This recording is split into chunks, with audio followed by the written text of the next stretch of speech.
My name is Jake Erley, and I'll be presenting problem number 73 from page 882 in the textbook. The question is asking to use data from Appendix 2B to calculate the equilibrium constants at 25 degrees Celsius for each reaction. Below are the two reactions that we will be evaluating.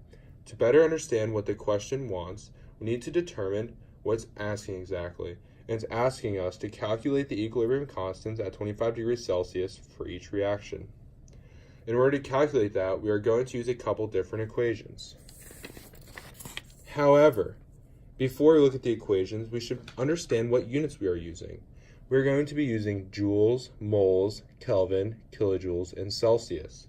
And the equations that we will be using is the delta G reaction equation, which is equal to the number of moles of product multiplied by the delta G of the product minus the number of moles of the reactant multiplied by the delta G of the reactant. The second equation that we will be looking at is the thermodynamic equilibrium equation, which is equal to E to the negative delta G divided by RT. We determine delta G from here. R is a constant, 8.3145, and T is temperature, which we were given in the question. Now we can look at question A. We are given the reaction 2 moles of carbon monoxide gas plus 1 mole of oxygen gas is in equilibrium with 2 moles of carbon dioxide gas. Before we jump into determining the delta G, we have to see if the reaction is balanced. In this case it is, so we can now determine the delta G of the reactant. However, we have to look in Appendix 2B in the textbook to find the delta G values for the products in the reactant. From that, we can determine that the delta G of carbon dioxide gas is equal to negative 394.4 kilojoules per mole. The delta G of carbon monoxide gas is equal to negative 137.2 kilojoules per mole, and the delta G of oxygen gas is equal to 0 kilojoules per mole. After we have those values, we can now plug them into the delta G reaction equation using the moles of the product multiplied by the delta G of the product minus the moles of the reactant multiplied by the delta G of the reactant plus the other reactant, but in this case, oxygen is 0, so it's adding 0. We get an answer of negative 514.4 kilojoules per mole when evaluating that.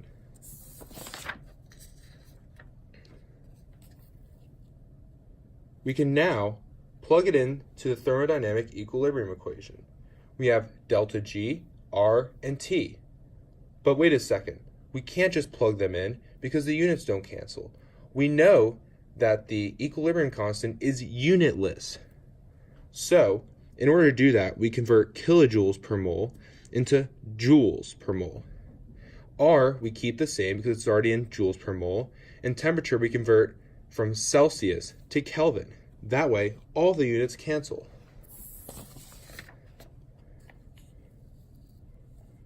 After that, it's as simple as plugging it into our calculator. We will then obtain an answer of 1.48 times 10 to the 90, again, unitless. Now let's try reaction B. We have 2 moles of dihydrogen monosulfide gas in equilibrium with 2 moles of hydrogen gas plus disulfur gas. Again, we want to make sure that this equation is balanced, which it is. So now we can determine the delta G of the reaction. Looking at Appendix 2B, I found the delta G of each. Hydrogen gas, which is 0 kilojoules per mole, of disulfur gas, which is 79.7 kilojoules per mole, and the delta G of dihydrogen monosulfide gas, which is equal to negative 33.4 kilojoules per mole. We can now plug that into the delta G reaction formula.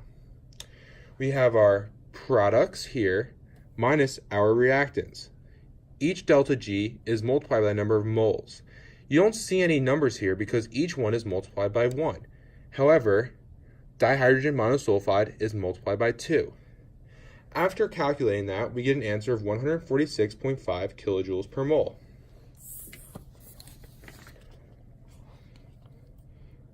We now have delta G, and we can plug this in. Once again, after converting each into the appropriate units. In this case, for delta G, we convert from kilojoules to joules. And for temperature, we convert Celsius into Kelvin. We then plug that into our calculator and obtain an answer of 2.10 times 10 to the negative 26. Again, unitless because all of the units cancel.